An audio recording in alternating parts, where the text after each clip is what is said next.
நாம் அடைந்திருக்கிற இந்த மாதம் உண்மையிலே மற்ற ஏனைய மாதங்களை போன்றதல்ல என்பது எனக்கும் உங்களுக்கும் தெரியும். அல்லாஹு ரப்புல் ஆலமீன் இந்த பூமியிலே ஒரு புனித இடமாக எப்படி மக்காவை தேர்வு செய்தானோ, மனிதர்களிலெல்லாம் சிறந்த ஒருவராக தன்னுடைய இறுதி தூதரை தேர்வு செய்தது போல் மாதங்களிலே ஒரு சிறப்புமிக்க கண்ணியமிக்க ஒரு மாதமாக இந்த ரமலானை தேர்வு செய்தான். அதனால்தான் அதிலே அவன் ஒட்டுமொத்த உலகத்துக்கும் வழிகாட்டியாக இருக்கின்ற அல் குர்ஆனையும் அருளினான் என்பதை நாங்கள் பார்க்கிறோம். அத்தகைய ஒரு சிறப்புமிக்க மாதத்தை அடைந்த நானும் நீங்களும் ஒவ்வொருவரும் பல ரமலான்களை அடைந்த நிலையிலே நாம் இருக்கிறோம். எனவே கடந்து சென்ற ரமலானை போன்றுதான் இந்த ரமலானும் கழிய போகிறதா, கடந்த ரமலானை நான் தாண்டி வந்தது போல்தான் இந்த ரமலானையும் தாண்டப் போகிறேனா என்ற ஒரு கேள்வியை நாம் ஒவ்வொருவரும் நமக்குள் ஆரம்பமாக கேட்க வேண்டிய தேவை இருக்கிறது.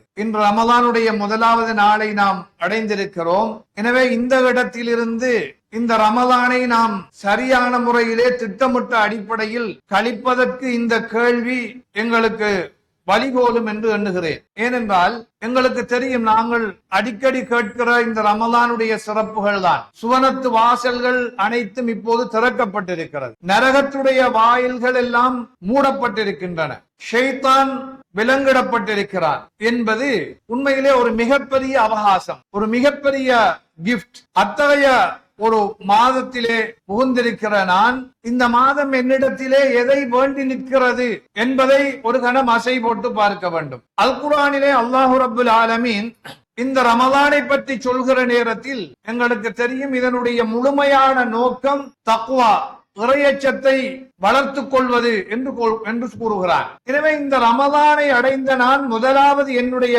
குறிக்கோளாக கொள்ள வேண்டியது, என்னுடைய தக்வாவை நான் மென்மேலும் அதிகரித்து என்னை ஒரு புனிதனாக மாற்றிக்கொள்வதற்குரிய முயற்சிகளை முழுமையாக இந்த ரமலானிலே நான் எடுக்க வேண்டும் என்கிற ஒரு உறுதிப்பாட்டை நானும் நீங்களும் எடுக்க வேண்டும். இல்லை என்றால் நம்மை விட கை சேதமானவர்கள் யாரும் இருக்க முடியாது. அதனால்தான் அல்லாஹ்வுடைய தூதர் மிம்பரிலே ஏறுகிற போது 3 தடவைகள் ஆமீன் சொன்னார்கள். ஜிப்ரீல் அலைஹிஸ்ஸலாம் அவர்கள் செய்த பிரார்த்தனைக்காக. அதில் ஒன்றுதான் என்ன, எந்த மனிதன் ரமலானை அடைந்தும் அதன் ஊடாக சுவனத்தை அடைந்து கொள்வதற்கு அல்லது பாவ மன்னிப்பை பெற்றுக் கொள்வதற்கு முடியாமல் போய்விட்டானோ அவன் நாசமாகட்டும் என்பது. அந்த நாசத்துக்குள் நானும் நீங்களும் ஆகிவிடாமல் இருப்பதற்காக இந்த ரமலான் எதை எங்களிடத்திலே வேண்டி நிற்கிறதோ அதை எங்களிலே வளர்த்துக் கொள்வதற்கு நாம் முயல வேண்டும். உண்மையிலே இந்த மாதத்தை நாம் சொல்கிற போது இது மன்னிப்புக்குரிய மாதம் என்று சொல்கிறோம். எந்த ஒரு மாதத்திலும் வழங்காத மன்னிப்புக்குரிய அவகாசத்தை இதிலே அல்லாஹ் ரப்புல் ஆலமீன் வழங்கி இருக்கிறார். 3 விதமான சந்தர்ப்பங்களை தந்திருக்கிறான் இந்த மாதத்தில் மன்னிப்புக்கு. அல்லாஹ்வுடைய தூதர் சொன்னார்கள், மன் ஸாம ரமலான ஈமானன் வஹ்திஸாபன் குஃபிர லஹு மா தகத்தம மின் தம்பிஹி. யார் அல்லாஹ்விடத்திலே நன்மையை எதிர்பார்த்தவர்களாக முழுமையான நம்பிக்கையோடு இந்த மாதத்தில் நோன்பு நோட்கிறார்களோ அவர்களுடைய முன் சென்ற பாவங்கள் எல்லாம் மன்னிக்கப்படுகின்றன. இது ஒரு சந்தர்ப்பம். அப்ப இந்த நோன்பினூடாக, இதிலே நான் நோக்கின்ற ஒவ்வொரு நோன்பினூடாகவும் அல்லாஹ் என்னுடைய பாவத்தை மன்னிக்கிறார். அடுத்தது இந்த ரமலானுடைய மாதத்தில் அல்லாஹ் தந்திருக்கிற மற்றொரு மன்னிப்புக்குரிய சந்தர்ப்பம் என்ன என்றால், அதே போன்று அல்லாஹ்வுடைய தூதர் சொல்கிறார்கள், மன் காம ரமலான ஈமானன் வஹ்திஸாபன் குஃபிர லஹு மா தகத்தம மின் தம்பிஹி. யார் இந்த ரமலானுடைய இரவில் நின்று வணங்குகிறாரோ, கியாமுல் லைல், இதிலே யார் ஈடுபடுகின்றாரோ, எப்படி அல்லாஹ்விடத்திலே நன்மையை எதிர்பார்த்தவராக, நிச்சயம் அல்லாஹ் ரப்புல் ஆலமீன் என்னை மன்னிப்பான், எனக்கு நன்மை அளிப்பான், என்னுடைய செயல்கள் வீணாகி போய்விட மாட்டாது, அந்த ரப்பு சொன்னது உண்மை, அவனுடைய தூதர் கொண்டு வந்தது உண்மை என்ற அந்த முழுமையான நம்பிக்கையோடு, அதான் ஈமான் என்பது. அந்த முழுமையான நம்பிக்கையோடு எவர் நின்று வணங்குகிறாரோ அவருடையவும் முன் சென்ற பாவங்கள் எல்லாம் மன்னிக்கப்படுகின்றன. இது 2வது சந்தர்ப்பம். இந்த மாதத்திலே இன்னும் ஒரு மிகப்பெரிய பொக்கிஷத்தை அல்லாஹ் ரப்புல் ஆலமீன் வைத்திருக்கிறான். அதுதான் லைலத்துல் கத்ர் என்பது. அதற்கும் அல்லாஹ்வுடைய தூதர் சொன்னார்கள், மன் காம லைலத்துல் கத்ரி ஈமானன் வஹ்திஸாபன் குஃபிர லஹு மா தகத்தம மின் தம்பிஹி. யார் லைலத்துல் கத்ருடைய இரவில் நின்று வணங்குகிறாரோ அவருடையவும் முன் சென்ற பாவங்கள் மன்னிக்கப்படுகின்றன. இப்படி 3 வாய்ப்புகளை மன்னிப்புக்குரிய வாய்ப்பாக அல்லாஹ் ரப்பல் ஆலமீன் இந்த மாதத்தில் தான் வழங்கி இருக்கிறார். எனவே ஒவ்வொரு நாளும் இன்னொரு ஹதீஸிலே அல்லாஹ்வுடைய தூதர் சொன்னார்கள், ஒவ்வொரு இரவும் ரமலானுடைய இந்த ஒவ்வொரு இரவும் திருமதியில வரக்கூடிய ஒரு ஹதீஸ், அல்லாஹ் நரக விடுதலை அளித்துக் கொண்டே இருக்கிறார். இதெல்லாம் சாதாரணமான ஒரு சந்தர்ப்பம் அல்ல. ஏன்னா இந்த முதல் நாளில் இருந்து நாங்கள் திட்டமிட வேண்டும். நாங்கள் வளமையாக பார்ப்போம், ரமலானுடைய தலைப்புரை கண்டுவிட்டால் அன்றைக்கு இருக்கிற அந்த இரவு வணக்கத்துக்கான கிரவுண்ட் மெல்ல மெல்ல படிப்படியாக குறைந்து போகும். வீட்டிலே அந்த கடைசி 10 திரும்ப ஆரம்பிக்கும். இது உண்மையிலே இந்த ரமலானை திட்டமிடுவதற்கான ஒரு நடைமுறை அல்ல. இந்த ஒவ்வொரு நாளும் நரக விடுதலை கிடைக்கிறது என்றால் அந்த 30 நாள் அல்லது 29 நாட்களுக்குள் அதை அடைந்து கொள்வதற்குரிய ஒரு நிலையை என்னிலே நான் வளர்த்துக் கொள்ளவில்லை என்றால் உண்மையிலே நான் பெரிய நஷ்டவாளியா இல்லையா? அதே போன்று நோன்பு நோட்பதன் ஊடாக தருகிறான். அடுத்த சந்தர்ப்பம் கடைசியாகத்தான் பெரிய ஒரு சந்தர்ப்பம். அந்த லைலத்துல் கத்ர் என்பது அதை கடைசி 10 நாள் முழுமையாக பயன்படுத்தி நீங்கள் பெற்றுக்கொள்ள வேண்டும் என்கிற ஒரு நிலையை நமக்கு இஸ்லாம் சொல்லித் தருகிறது.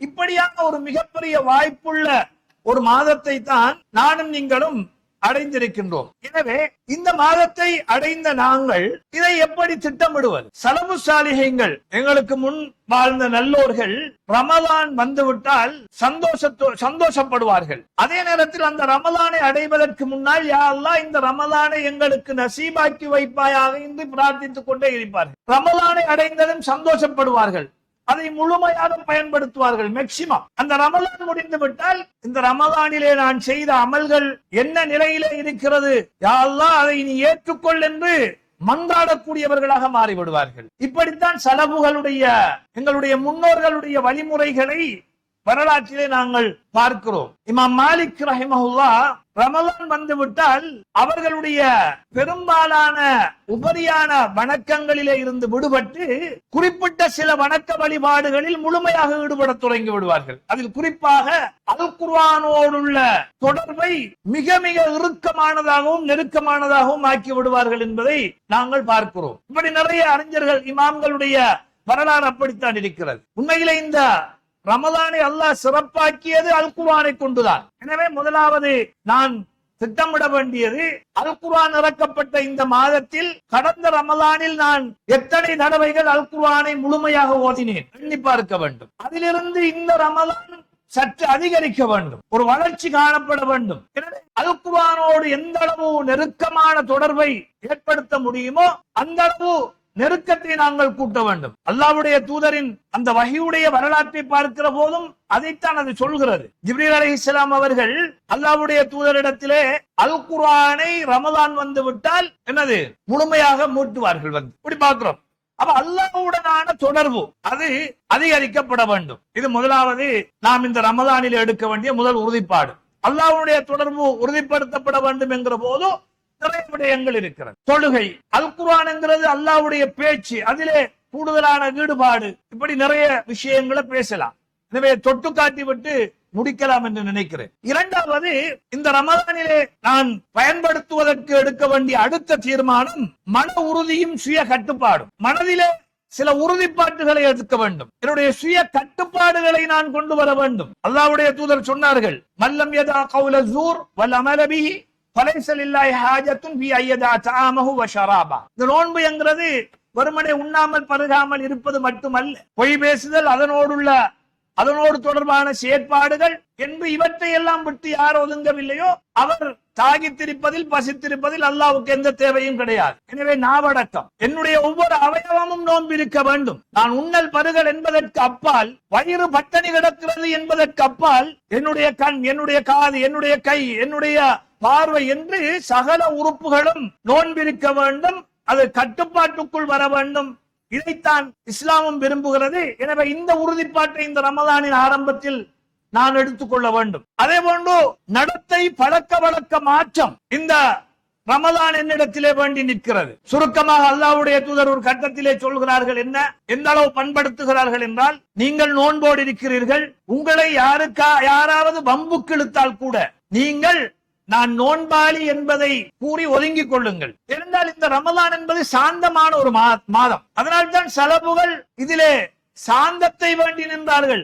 சாந்தத்துக்கு எதிரான சகல நடவடிக்கைகளில் இருந்தும் ஒதுங்கி இருந்தார்கள், அல்லாஹ்விடத்திலே பாதுகாப்பு தேடினார்கள் என்று இமாம்களுடைய வரலாற்றிலே நாங்கள் பார்க்கிறோம். நான் நோன்பாளி என்று வாயால் சொல்வது மட்டுமல்ல, வாயால் சொல்ல முடியாது விட்டாலும் நடவடிக்கையால் அவற்றிலிருந்து ஒதுங்க வேண்டும், பிரச்சனைகள் இருக்கிற இடத்திலிருந்து விலகிக் கொள்ள வேண்டும். அப்படி இந்த ரமலானை ஒரு சாந்தமானதாக மாற்ற வேண்டும். ஆனா நிறைய பேர் இந்த ரமலான் வந்தாத்தான் நிறைய சர்ச்சைகள் மார்க்கத்தின் பெயராலேயே வரும். இது உண்மையில ஒரு அழகிய பண்பாடு கிடையாது. எவர் என்ன சர்ச்சையை கொண்டு வந்தாலும் சரி, இந்த ரமலான் காலத்தில் தயவு செய்து அந்த சர்ச்சைக்கு இடமளிக்க கூடாது, அதை விட்டு நான் ஒதுங்க வேண்டும். இந்த ஒரு பண்பாட்டை தான் இஸ்லாம் சொல்கிறது. இதைத்தான் இந்த நோன்பின் இடத்துல எதிர்பார்க்கிறது. என்றால் இது அமலுக்குரிய மாதம். அதே போன்று சமூகத்தை கருணையின்பால் மாற்றுதல், இதை இந்த ரமலான் என்னிடத்திலே எதிர்பார்க்கிறது. எப்படி? அல்லாஹ்வுடைய தூதர் வளமையாகவே தர்மம் கொடுக்கிற பழக்கம் உள்ளவர்களாக இருப்பார்கள். ரமலான் வந்துவிட்டால் வீசி சுழன்றடிக்கிற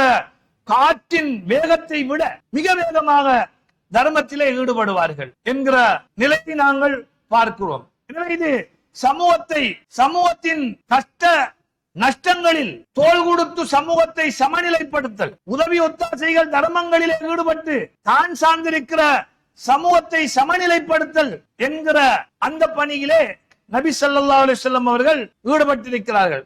எனவே ரமலான் அல்லாஹ்வுடனான எமது உறவை வேண்டி நிற்கிறது, எங்களது மன உறுதியை பலப்படுத்துமாறு அது வேண்டி நிற்கிறது, எமது நடத்தைகளை சீர் செய்து கொள்ளுமாறு அந்த ரமலான் எதிர்பார்க்கிறது. சமூகத்துடனான இந்த கருணையால் சமூகத்தை அண்டி நடத்தல் என்கிற இந்த விடயத்தையும் இந்த ரமலான் எங்களிடத்திலே குறிப்பாக எதிர்பார்க்கிறது. இந்த 4 விடயங்களுக்குள் நிறைய விஷயங்கள் வரும், அதை நாம் சிந்தித்து பார்த்தால் புரிந்து கொள்ளலாம்.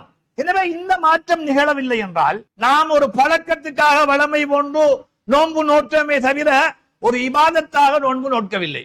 நோன்பு மாதம் வந்துச்சு, நானும் நோன்பு பிடிச்சேன் எல்லாரையும் போல, அந்த நோன்பு முடிஞ்சு பெண்ணால கொண்டாடின முடிஞ்சு, இப்படி இது போகக்கூடாது. இந்த 4 விடயங்கள் என்னுடைய இந்த ரமலானில் உறுதிப்படுத்தப்பட வேண்டும். எனவே எந்த ஒரு மனிதன் இந்த விடயங்களிலே சீர்திருத்தப்பட்ட உள்ளத்தோடு மன உறுதியோடு தூய்மையான நடையுடன் இந்த ரமலானில் இருந்து வெளியேறுகின்றானோ அவன்தான் ஒரு புதிய மனிதனாக பிறப்பான். ஏன்னா ஒரு புது மனிதனாக என்னை இது மாற்ற வேண்டும். ஆனால் எந்த மனிதன் இந்த ரமலானுக்குள் ஏற்கனவே எப்படி நுழைந்தானோ அது போலவே நுழைந்து அதிலிருந்து அதே போன்று வெளியேறுகிறான் என்றால் இந்த பருவத்தை அவன் கடந்து சென்றானே தவிர அந்த பருவ மாற்றத்தை பயன்படுத்திய ஒருவனாக அவன் கடந்து செல்லவில்லை என்பதை நாம் புரிந்து கொள்ள வேண்டும்.